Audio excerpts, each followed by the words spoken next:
قیامت کی 5 بڑی نشانیاں تو آپ سن چکے ہیں، آج آپ سنیں گے قیامت کی 9 بڑی نشانیاں۔ ذرا تصور کریں، دنیا امام مہدی کا دور دیکھ چکی ہوگی، دجال کا خوفناک فتنہ گزر چکا ہوگا، حضرت عیسیٰ علیہ السلام دجال کو باب لد پر قتل کر چکے ہوں گے، اور یاجوج ماجوج زمین پر تباہی مچا کر ایک معمولی سا کیڑا ان کی موت کا ذریعہ بنے گا۔ ایک رات میں وہ پورے کروڑوں یاجوج ماجوج ختم ہو چکے ہوں گے، دابت الارض بھی زمین سے نکل چکا ہوگا، مومن اور کافر پر ایک مہر لگا چکا ہوگا، مگر اب بھی قیامت کی کچھ نشانیاں باقی ہیں۔ ایک سورج مغرب سے نکلے گا، لوگ توبہ کے لیے چیخیں گے، مگر توبہ کا دروازہ بند ہو چکا ہوگا، کیونکہ سورج جب تک مشرق سے نکل رہا ہے، حدیث میں آتا ہے توبہ کا دروازہ کھلا ہے، جس دن مغرب سے نکلے گا توبہ کا دروازہ بند، اور زمین الگ الگ مقامات سے دھس رہی ہوگی، لوگوں کو اپنے اندر نکل رہی ہوگی۔ پھر یمن سے ایک آگ نکلے گی جو پوری انسانیت کو میدان محشر کی طرف دھکیلے گی۔ وہاں سے آگ ہو رہی ہوگی، آگ ہوگی، اور اس طرف جو ہے میدان محشر یعنی شام کی طرف آگ نہیں ہوگی، لوگ اس طرف بھاگ رہے ہوں گے۔ پھر ایک نرم ہوا چلے گی اور زمین پہ موجود ہر مومن کو اٹھا لیا جائے گا۔ اس کے بعد قرآن، اس کو دنیا سے جو ہے قرآن کے اوراق نہیں، قرآن کے جو الفاظ ہیں وہ قرآن سے بھی مٹا لیے جائیں گے، لوگوں کے دلوں سے بھی مٹا لیے جائیں گے، اور پھر ایک لفظ بھی قرآن کا دنیا میں موجود نہیں ہوگا۔ پھر وہ منظر آئے گا جس سے سن کر دل کانپ اٹھتا ہے کہ ایک حبشی خانہ کعبہ کو گرا رہا ہوگا، وہی کعبہ جس کے گرد لاکھوں لوگ طواف کرتے تھے، آج خاموش کھڑے ہوں گے اور کوئی اسے بچانے والا نہیں ہوگا، کیونکہ ایک بھی ایمان والا نہیں ہوگا، سب ایمان والے دنیا سے جا چکے ہوں گے، اور قیامت بدترین لوگوں پر قائم ہوگی، اور پھر آخر میں ایک سور کی آواز گونجے گی، پوری دنیا ختم۔ یہ کوئی افسانوی کہانی نہیں ہے، یہ وہ حقیقتیں ہیں جسے پیارے نبی صلی اللہ علیہ وسلم نے 1500 سال پہلے قرآن حدیث میں بتا دیا کہ یہ نشانیاں آنی ہیں۔ اب ہم قیامت کی آخری 9 نشانیاں سنتے ہیں۔ کوشش کروں گا کہ اس انداز سے بیان کروں کہ جیسے یہ سارا معاملہ آپ کی آنکھوں کے سامنے ہو رہا ہو۔ تو قیامت کی جو چھٹی نشانی ہوگی وہ کیا ہوگی کہ ایک دن اچانک سورج مغرب سے نکلے گا، لوگ صبح گھروں سے نکلیں گے، مگر آسمان کا منظر بدل چکا ہوگا۔ وہ سورج جو ہمیشہ مشرق سے نکلتا تھا، آج وہ مغرب سے نکلے گا۔ جو مشرق سے نکلتا تھا، یہاں مشرق ہے، وہ نکل رہا ہوگا مغرب سے۔ اور حدیث میں آتا ہے جس دن سورج مغرب سے نکلا اس دن توبہ کا دروازہ بند، اس دن بندہ توبہ خود سے کرنا چاہے گا، رو رو کے گڑ گڑائے گا، اس کی توبہ قبول نہیں ہوگی۔ کیوں؟ وہ ساری بڑی نشانیوں کو دیکھ چکا ہوگا۔ لوگ اس منظر کو دیکھ کر خوف سے چیخیں مار رہے ہوں گے، دل کانپ رہے ہوں گے۔ ہر انسان سمجھ جائے گا، کیونکہ دجال، یاجوج ماجوج، دابت الارض سب ہو چکا ہوگا۔ اب ہر انسان سمجھ جائے گا کہ دنیا اپنی آخری مراحل میں داخل ہو چکی ہے۔ اور قرآن میں یوم یاتی بعض آیات ربک، جس دن تمہارے رب کی بعض نشانیاں ظاہر ہو جائیں گی، لا ينفع نفسا ایمانھا، اس وقت کسی شخص کو اس کا ایمان فائدہ نہیں دے گا۔ ایک وہ دن بھی آئے گا، سورۃ الانعام آیت نمبر 158، لوگ توبہ کرنا چاہیں گے، روئیں گے، آج میرا دیدو وقت ہے، آج وقت ہے۔ ان پہ تو قیامت برپا ہو چکی ہوگی نا، سورج نکل چکا ہوگا، لیکن کتنے ایسے لوگ ہیں ان کے لیے سورج تو نہیں نکلا مغرب سے، لیکن ان کی موت آ چکی ہوگی، تو ان کے لیے مہلت ختم ہو گئی۔ جس کی موت آ گئی، جس نے نزع کی کیفیات دیکھ لی، فرشتے کو آتا ہوا دیکھ لیا، اس کے لیے بھی وقت ختم۔ کیونکہ حدیث میں آتا ہے توبہ کا دروازہ اس وقت تک کھلا رہتا ہے جب غرغرے کی کیفیت نہ ہو۔ تو حدیث میں آتا ہے کہ موت کے آخری وقت میں توبہیں جو ہے وہ قبول نہیں ہوتی، وہ منہ پہ مار دی جاتی ہیں۔ تو اس دن لوگ توبہ کرنے چاہیں گے، روئیں گے، لیکن دیر ہو چکی ہوگی، کیونکہ آپ صلی اللہ علیہ وسلم نے فرمایا سورج مغرب سے طلوع ہونے کے بعد توبہ کا دروازہ بند۔ اور پھر قیامت کی 7ویں بڑی نشانی، آسمان سے ایک پراسرار دھوئیں کا نزول ہوگا۔ ایک دھواں ظاہر ہوگا، ایسا دھواں جو پوری زمین کو اپنی لپیٹ میں لے لے گا۔ پھر ایک دن وہ آئے گا جس دن سانس لینا بھی مشکل ہو جائے گا، اتنی گھٹن محسوس ہوگی۔ قرآن نے سورۃ الدخان آیت نمبر 10 میں بیان کیا، فَارْتَقِبْ يَوْمَ تَأْتِي السَّمَاءُ بِدُخَانٍ مُبِينٍ، اور انتظار کرو اس دن کا جس دن آسمان ایک دھواں لے کر آئے گا۔ اچھا، حدیث میں آتا ہے کہ یہ دھواں مومن کے لیے ہلکا ہوگا، مومن کو اس سے پریشانی نہیں ہوگی، مگر کافر کے لیے سخت عذاب بن جائے گا۔ لوگ آسمان کی طرف دیکھیں گے، انہیں محسوس ہوگا کہ قیامت اب بہت قریب آ چکی ہے۔ پھر قیامت کی نشانی نمبر 8 کیا، زمین پہ جگہ جگہ جو ہے بڑے بڑے گھڑے پڑ جائیں گے، پورے پورے شہر اس میں دھس جائیں گے۔ کیا ہوگا؟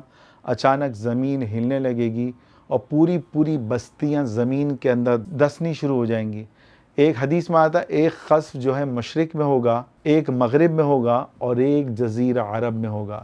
حدیث کے الفاظ ہیں ثلاثۃ خسوف، کہ قیامت کی بڑی نشانیوں میں سے ایک بڑی نشانی ہے کہ 3 بڑے بڑے مقامات ایسے ہوں گے کہ جہاں زمین دھسنا شروع ہو جائے گی۔ خسف بالمشرق، ایک مشرق میں، وخسف بالمغرب، اور مغرب کی طرف کی بھی زمین جو ہے دھسنا شروع ہو جائے گی، وخسف بجزیرۃ العرب، یہ صحیح مسلم کی حدیث ہے۔ جزیرہ عرب میں بھی جو ہے ایک شہر جو ہے پورا کا پورا زمین میں دھس جائے گا۔ لوگ بھاگنے کی کوشش کریں گے مگر زمین انہیں نگل لے گی۔ جو انسان اپنی طاقت پر، اپنی بلڈنگوں پر، وہ بنکر پہ فخر کرتا ہے کہ یہ بنکر جو ہے مجھے ایٹم بم سے بھی بچا لے گا، مگر اس دن وہی بنکر جو ہے اپنی عمارت سمیت جو ہے زمین میں دھستا چلا جائے گا۔ جیسے قارون کے بارے میں آتا ہے کہ وہ قیامت تک اپنے ساز و سامان کے ساتھ نیچے دھستا چلا جائے گا۔ پھر نویں قیامت کی بڑی نشانی ظاہر ہوگی، وہ کیا ہوگی کہ عدن سے، صحیح بخاری کے ایک حدیث ہے کہ عدن سے ایک آگ نکلے گی۔ حدیث کے الفاظ ہیں تسوق الناس الی محشرہم، وہ آگ جو ہے اس کی وجہ سے لوگ محشر کی طرف یعنی شام کی طرف چلنا شروع ہو جائیں گے۔ لوگ جو ہے دوسرے علاقے گویا کہ تباہ و برباد ہو چکے ہوں گے، اور لوگوں کا ایک جھمگٹا جو تعداد ہوگی وہ شام کی طرف والے علاقے میں موجود ہوگی۔ قیامت کی نشانی نمبر 10 یہ ہے کہ حدیث سے معلوم ہوتا ہے، جس کا میں مفہوم عرض کر رہا ہوں، پھر اللہ کے حکم سے ایک نرم اور خوشگوار ہوا چلے گی اور زمین پر موجود جتنے بھی مومن ہیں ان کی روح قبض کر لی جائے گی۔ حدیث کے الفاظ ہیں مثقال ذرۃ من ایمان، جس کے دل میں ذرہ برابر بھی ایمان ہوگا، الا قبضتہ، کہ اس مومن کی روح جو ہے وہ ہوا قبض کر لے گی۔ یہ صحیح مسلم کی الفاظ ہیں، یعنی جب وہ ہوا چلے گی، اس ہوا کے چلنے کے بعد سارے مومنین کی روح قبض ہو چکی ہوگی، ایک ایمان والا بھی دنیا میں موجود نہیں ہوگا۔ پھر قیامت کی ایک اور بڑی نشانی کا ظہور ہوگا، اور وہ نشانی جو ہم سیریز لے کے چل رہے ہیں، وہ نشانی نمبر ہوگی 11، قرآن کا اٹھ جانا۔ ایک رات ایسی آئے گی کہ لوگ سوئے ہوئے ہوں گے، جب صبح اٹھیں گے تو قرآن اٹھایا جا چکا ہوگا، نہ سینوں میں کوئی آیت موجود ہوگی۔ قرآن کو کھولیں گے، قرآن میں بھی کسی آیت کا وجود نہیں ہوگا۔ تو ابن ماجہ کی ایک حدیث میں ہے کہ ایک رات ایسی آئے گی کہ قرآن کو اٹھا لیا جائے گا، لوگ صفحات کھولیں گے مگر صفحات خالی ہوں گے، لوگ حیران رہ جائیں گے مگر اب ہدایت کا چراغ بجھ چکا ہوگا۔ ہوا آئے گی جو سارے ایمان والوں کا ایمان ان کی روح قبض کر چکی ہوگی۔ پھر اللہ کی طرف سے ایک اور دوسرا معاملہ ہوگا، قرآن کے جو ہے حروف وہ مٹا دیے جائیں گے، اٹھا لیے جائیں گے۔ پھر قیامت کی نشانی نمبر 12 کا ظہور ہوگا، ایک کالا حبشی آئے گا اور خانہ کعبہ کو ڈھائے گا۔ وہ کیا ہوگا؟ ایک وقت ایسا آئے گا میرے عزیزوں کہ جب مکے میں خاموشی ہوگی، نہ طواف ہوگا، نہ اذانیں ہوں گی، نہ کوئی قرآن پڑھنے والا ہوگا، نہ کوئی نماز پڑھنے والا ہوگا، خانہ کعبہ کا وجود ہوگا۔ یہ صحیح بخاری میں حدیث ہے کہ ایک کالے حبشی کے بارے میں آپ سے نے بتایا کہ وہ پتلی ٹانگوں والا ہوگا، کالا ہوگا، حبشہ کا رہنے والا ہوگا، اس کی پنڈلیاں جو ہے دبلی پتلی ہوں گی، وہ خانہ کعبے کو ڈھائے گا۔ خانہ کعبے کو حدیث کے الفاظ ہے ایک ایک پتھر کو ہٹا رہا ہوگا۔ وہ گھر جس کے گرد لاکھوں لوگ طواف کرتے تھے، آج وہاں خاموشی ہوگی، سناٹا ہوگا، ایک بندہ بھی روکنے والا نہیں ہوگا۔ یہ منظر دل کو دہلا دینے والا ہوگا، مگر اس دن دل دہلیں گے نہیں۔ کیوں؟ کیونکہ ایمان کا وجود ہی نہیں ہوگا۔ ایمان اٹھا لیا جائے گا، قرآن اٹھا لیا جائے گا، مومنوں کو بھی اٹھا لیا جائے گا۔ اور یہ صحیح بخاری کی حدیث میں بتا رہا ہوں، حدیث نمبر 1595۔ پھر قیامت کی ایک اور نشانی کا ظہور ہوگا ہمارے حساب سے جو نشانی ہے، نشانی نمبر 13، کہ جب قیامت قائم ہوگی، آخری وقت ہوگا، تو صرف بدترین لوگ باقی رہ جائیں گے، نیک لوگ اٹھا لیے جائیں گے۔ اب زمین پر صرف وہ لوگ باقی رہ جائیں گے جن کے دل ایمان سے خالی ہوں گے۔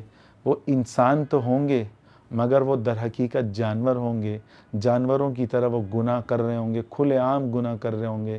ایک حدیث میں آتا ہے کہ وہ کھلے عام زنا کر رہے ہوں گے، ایک روکنے والا روکے گا اور کہے گا کہ درخت کے پیچھے کرو یہ گناہ، لیکن درخت کے پیچھے کرو۔ وہ شخص اس زمانے کا سب سے معزز ہوگا، اس کے اندر تھوڑا ایمان تو نہیں ہوگا لیکن تھوڑی سی حیا باقی ہوگی۔ اس دن لوگوں کو نہ اللہ کا خوف ہوگا نہ آخرت کا خوف ہوگا، وہ گناہوں میں غرق ہوں گے، غرق ڈوبے ہوئے ہوں گے۔ اور یہ حدیث میں آتا ہے لا تقوم الساعۃ الا علی شرار الناس، کہ قیامت جو ہے وہ قائم ہوگی کب؟ جب زمین پر بدترین لوگوں کا وجود ہوگا، یعنی جتنے بڑے گناہگار ہوں گے وہ موجود ہوں گے، نیک لوگ جا چکے ہوں گے، پھر قیامت آئے گی۔ اور قیامت کی پھر آخری نشانی، نشانی نمبر 14، کہ پھر اچانک ہی سور پھونکا جائے گا۔ لوگ اپنی مستیوں میں، گناہوں میں، شراب میں، زنا میں، بدکاری میں، فحاشی میں، شاید موبائل موجود ہو نہیں موجود ہو، اللہ بہتر جانتا ہے، لگے ہوئے ہوں گے گناہ میں۔ پھر کیا ہوگا؟ اچانک وہ لمحہ آئے گا جس کے بعد اس دنیا کی ہر شخص کی آواز ہمیشہ کے لیے خاموش ہو جائے گی۔ نہ بازار رہیں گے، نہ گاڑیاں، نہ محل، نہ انسان کا غرور، نہ انسان کے جہاز۔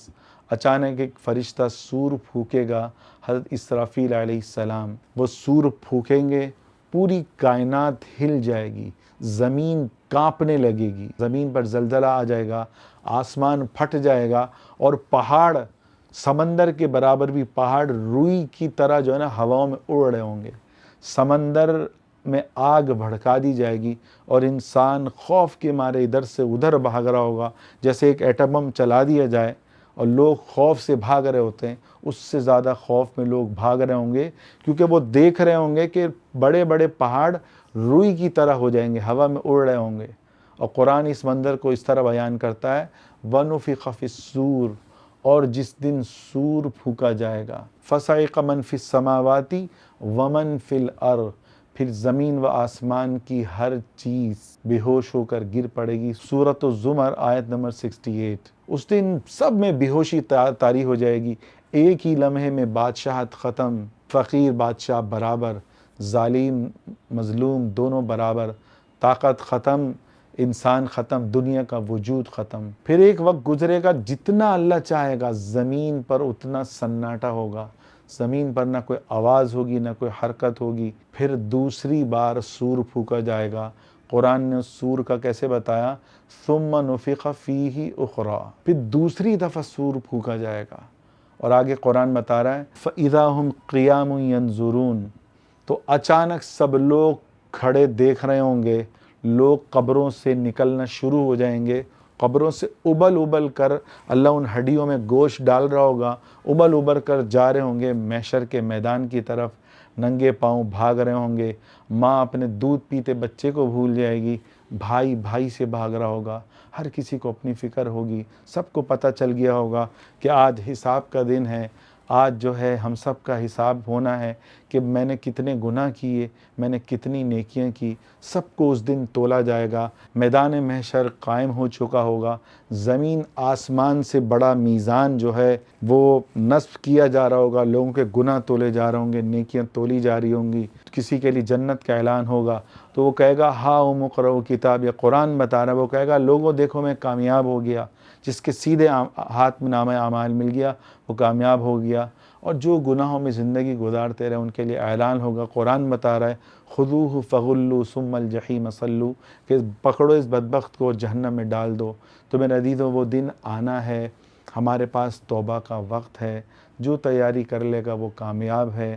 جس دنیا میں ہم مگن ہیں ہمیں اس کو چھوڑ کے جانا ہے۔ مجھے ایک شادی ہال والا ملا، کم از کم 10-15 کروڑ 20 کروڑ کا اس کا ہال ہوگا، 105 شادی ہال کا مالک تھا، ایک ایک کر کے وہ ہال بڑھاتا چلا گیا، مگر جب دنیا سے گیا ایک بھی ہال کیا ایک اینٹ بھی اپنے ساتھ نہیں لے کے جا سکا۔ تو جانا سب کو ہے، جو تیاری کر لے گا وہ عقل مند ہے، جو دنیا میں رہ کے دنیا کی فکر میں رہے گا اس سے بڑا انٹرنیشنل بیوقوف کوئی نہیں۔ اللہ تعالی ہم سب کو ہدایت کی توفیق عطا فرمائے۔ اگر آپ چاہتے ہیں کہ بھائی آپ کے ایمان کی بیٹری چارج ہو، آپ کے دل کا تعلق اللہ سے مضبوط ہو، تو کوشش کریں مزید نئی ویڈیوز کے لیے ہمارے چینل مولانا ارسلان اختر کو ضرور سبسکرائب کریں۔